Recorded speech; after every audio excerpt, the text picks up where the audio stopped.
hay mucha preocupación en el pueblo cubano, ¿no? Con relación a este nuevo anuncio de una profundización de los lazos económicos, sobre todo no solo económicos, sino de los lazos como de plan. ¿Cuál es el plan para el futuro de Cuba? Y hay mucha preocupación con que sea Rusia. ¿Qué significa que de pronto las autoridades cubanas se lancen con un anuncio de este tipo, de decir que van a crear un centro para proponer reformas teniendo a Moscú como modelo?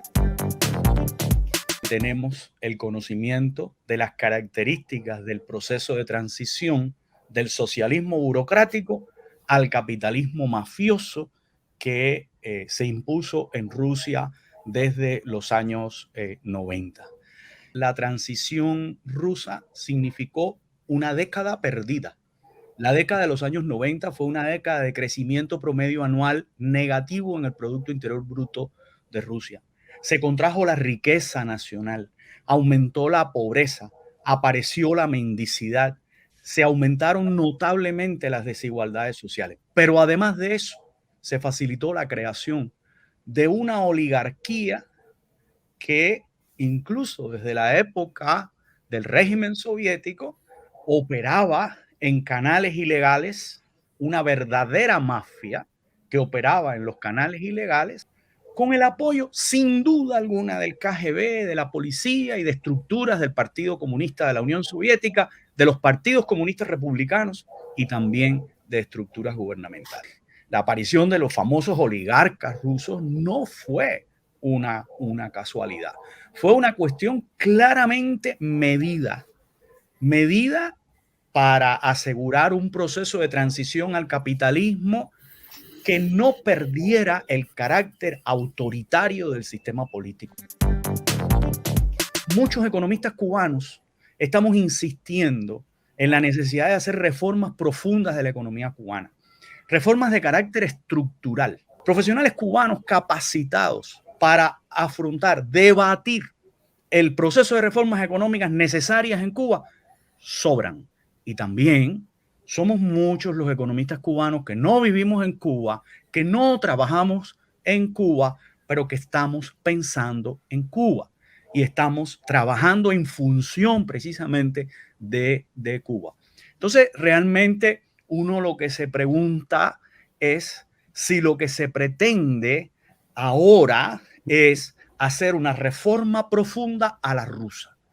Y ahí yo sinceramente me opongo frontalmente. Las penalidades que ha pasado la población cubana son demasiadas para que además de eso ahora tengamos una transición a la rusa que permita la aparición de una oligarquía que, dicho sea de paso, no como oligarquía, pero ya hay evidencias clarísimas de corrupción, de vínculos con estructuras de poder, de vínculos de privados con estructuras de poder, acceso favorable de ciertas personas por ciertos apellidos a ciertas condiciones mejores que los demás y unas restricciones clarísimas. Entonces, ¿qué cosa es lo que necesitamos, en mi opinión?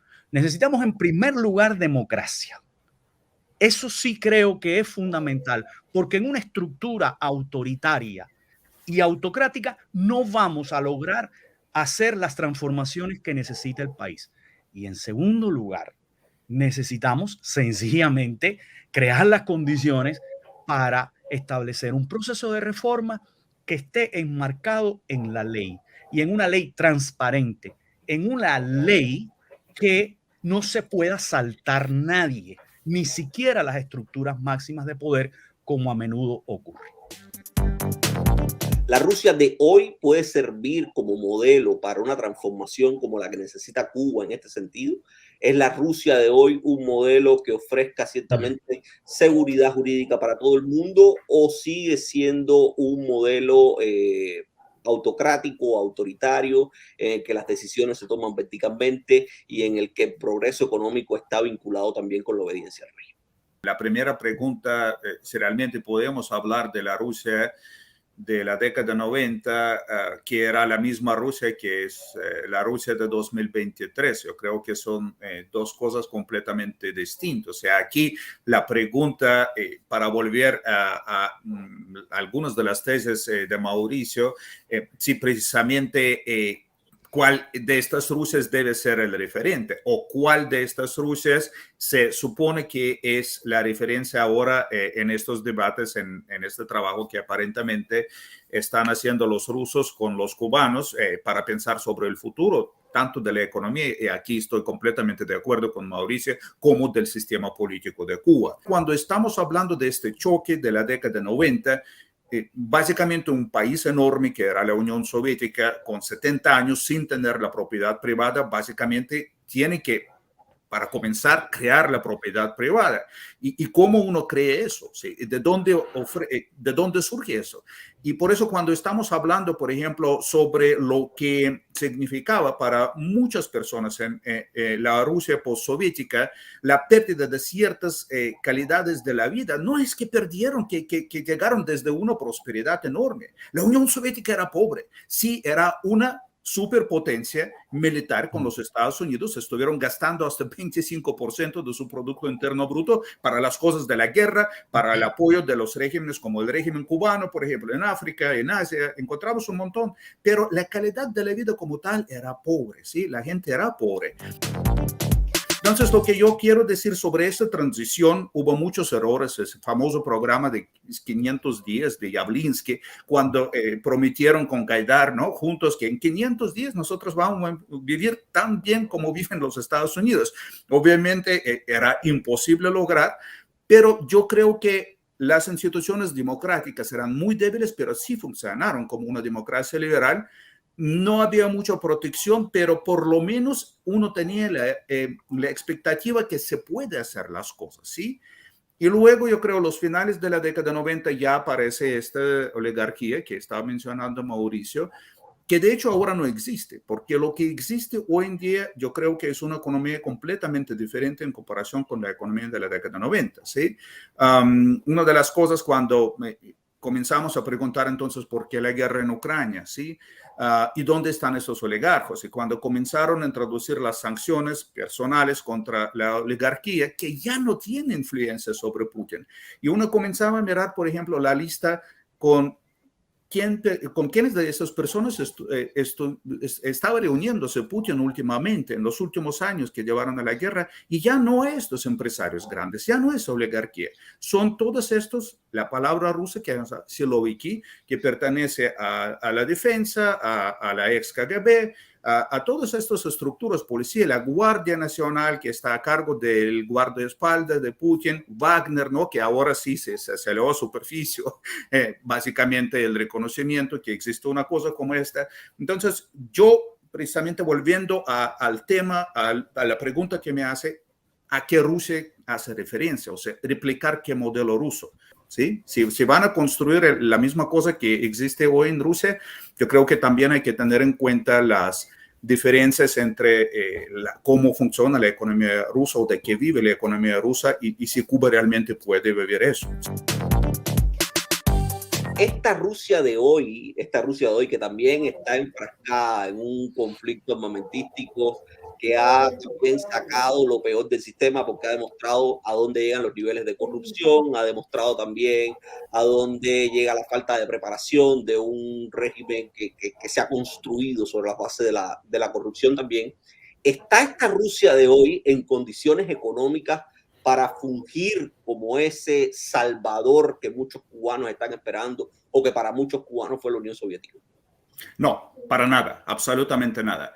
Putin está muy consciente de que no se puede y no se debe repetir las experiencias de la Unión Soviética porque esto se acabó con la Unión Soviética, ¿sí? Creo que la apuesta rusa no es algo nuevo, es algo que ya estuvieron discutiendo hace unos años, hasta donde sé, es básicamente poder aprovechar conocimiento, legado soviético, poder meter las empresas rusas que básicamente no tienen otros mercados, ahora menos, para que puedan aprovechar y puedan hacer algo en la reconstrucción. Pero esto no va a ser unas regalías. Esto no va a ser de la misma manera como la Unión Soviética, porque los rusos ahora son capitalistas, quieren plata, sí o sí, para nada van a regalar, para nada. No están dispuestos, no es su interés, no van a querer hacerlo. Lo único que pueden hacer si Putin realmente les ordena, pero yo creo que también hay que ver de qué recursos, de dónde va a provenir eso, porque tiene una experiencia muy ambigua, decimos muy amarga, que tiene que ver con las inversiones que hicieron en Venezuela, Rosneft, que les tocaba correr y perder prácticamente todo allá, unos cuantos billones de dólares. No creo que lo mismo están pensando en Cuba. Ha habido un acercamiento durante muchísimo tiempo que ha sido público, además no solo público, sino propagandizado también por las autoridades cubanas, y es la utilización de modelos como el Doi Moi vietnamita para el impulso de reformas, o incluso también el modelo chino, aunque se ha mirado con cierta y determinada reticencia. ¿Por qué crees tú, Armando, que se haya producido este giro de pronto hacia un referente ruso que no necesariamente encuadra, como decía Vladimir, con lo que espera o con lo que esperaría Cuba, que realmente está carente de recursos como para pagar realmente ese tipo de intercambio? Yo, la respuesta tentativa que te hago a esto, pienso como Vladimir, que hay muchas interpretaciones, incluso que esto puede ser parte de una gran operación de cámara, de relaciones públicas, o de Maskirovka. Vladimir tiene un término que es la reciprocidad simbólica, es decir, Rusia necesita intervenir en el traspatio de Estados Unidos, que es América Latina, para demostrar que tiene leverage, que tiene llegada, y esto puede ser una de esas más como la fábrica Kalashnikov, como los acuerdos de Nicaragua, en fin, pero volvemos al punto. Yo creo primero que el propio Estado Partido Cubano ha definido una reforma que no ha logrado pasar de la fase de la formulación a la implementación coherente. Es lo primero que habría que rescatar. Y yo creo que hay además una hibridación en las propias estructuras del Estado y de la élite cubana. Alguna parte de esas estructuras, sobre todo la estructura partidista, digamos, mira al referente del DOMOI o de las reformas en China, porque efectivamente son reformas de mercado sin perder el monopolio absoluto, de facto, pero también de jure del partido único. Y permitiría, digamos, mayor coherencia con el sistema cubano tal y como está planteado ahora. Ahora, otra parte del orden cubano, sobre todo aquella parte que se ha permitido, no tanto de jure más recientemente, pero sí de facto, convertirse en capitalistas, sobre todo hijos de la élite, contactos, que aquí se ha hablado ya, miraría el Estado, el modelo ruso como algo más deseable, porque en el modelo ruso hay efectivamente una clase que vive del Estado neopatrimonialistamente, con mucha mayor independencia económica que la clase empresarial. Incluso en el momento actual que el Estado ruso se ha vuelto más autoritario, la clase empresarial rusa tiene mucha más independencia jurídica que la clase china. En Cuba sí hay deseabilidad del putinismo, por lo menos en dos elementos. El primero es que, a diferencia de lo que plantea Mauricio, que Mauricio siempre tiene una visión de economía política coherente, o sea, Mauricio entiende que tiene que haber prosperidad económica con libertades y derechos políticos. Yo noto que hay un sector de los economistas cubanos, incluso reformistas, que no les interesa, por lo menos no lo dicen, para nada las libertades políticas y civiles. Entonces, el nivel de depauperación material de la vida cotidiana en Cuba haría que incluso un modelo como el putinista, de una modernización tecnocrática, autoritaria, con cierta prosperidad, sería deseable para un sector de la élite cubana, de los intelectuales cubanos y de la población cubana. Yo eso no lo descartaría, porque yo creo que aquí, con eso terminaría mi intervención, hay tres modelos en disputa. Siempre tendemos a hablar del modelo autoritario y el modelo democrático, y olvidamos una dimensión intermedia, híbrida. Tú tienes la posibilidad de decir, yo quiero un tránsito de economía de mercado con democracia política, yo quiero seguir en el modelo que estoy, estatizado, con reformas muy limitadas, o yo quiero pasar a un modelo neopatrimonialista de capitalismo, donde los empresarios ganan un nivel de libertades económicas para operar, siempre bajo la vigilancia del Estado, la población gana niveles de consumo, e incluso en el debate político y social, por lo menos antes de la guerra cambia esto, insisto en esto, había cierto pluralismo que es impensable en el caso cubano. Entonces, lo que quiero decir es que aquí hay tres modelos en juego, y ese modelo, que es el que yo y otros autores hemos llamado putinismo, es un modelo deseable para un sector de los actores. Una de las principales recomendaciones o la primera recomendación de esta delegación rusa fue la creación de una moneda virtual, de un peso virtual con una banca virtual, una especie de criptomoneda netamente cubana. Un ejemplo, o sea, un experimento que hemos visto en otros lugares también, como por ejemplo Venezuela, que inventó el petro y que lo ha utilizado como un símbolo también de la capacidad de sortear las sanciones norteamericanas. En fin, mi pregunta muy concreta es, ¿qué criterio te ofrece a ti un anuncio de este tipo? ¿Qué factibilidad hay detrás de una recomendación de este tipo? ¿Y qué te parece a ti como economista un anuncio como este? Mira, como economista yo no soy partidario de las criptomonedas y muchísimo menos utilizarlas como un sistema de pagos dentro del país. Lo primero que tenemos que pensar es en fortalecer el peso cubano y en hacer que el peso cubano funcione de verdad como moneda nacional, que no es moneda nacional plenamente, porque desde que existen tiendas en moneda libremente convertible, tiendas que funcionan en otras monedas, eso significa que el peso cubano no cumple las funciones del dinero plenamente. Entonces, hay que darle al peso cubano la soberanía en las transacciones monetarias. Entonces, las criptomonedas, ¿por qué estoy contrario a esto? Hoy en día, los sistemas monetarios, es decir, las monedas, dependen del respaldo de la economía. La economía es la que le da el respaldo a la moneda que funciona en cada uno de los países, la producción de bienes y servicios y, por supuesto, la relación de la economía con el resto del mundo en sus transacciones internacionales, comercio exterior, inversiones, préstamos, remesas, todas las transacciones internacionales. Eso es lo que le da realmente respaldo a una moneda. ¿Cuál es el respaldo que tiene la economía cubana? ¿Cuál es el nivel de producción de bienes y servicios? ¿Cómo está la balanza de pagos de Cuba? Ni siquiera nos hemos enterado porque la Oficina Nacional de Estadística e Información publica la balanza de la cuenta corriente de la balanza de pagos con 3 años de retraso. La cuenta de capital y financiera ni siquiera la publica. Entonces, ¿dónde están las reservas internacionales? ¿Cómo están las reservas internacionales de Cuba? Vamos a crear una criptomoneda que sea confiable en semejantes circunstancias. No, yo creo que lo primero que hay que hacer es arreglar la economía y sobre todo arreglar el sistema productivo, facilitar el mercado y hacer las transformaciones que permitan que los cubanos, la gente de Cuba, vivan con el resultado de su trabajo. Yo sí creo que hay una serie de consideraciones geopolíticas y estratégicas y una serie de consideraciones económicas que juegan todas en esa relación.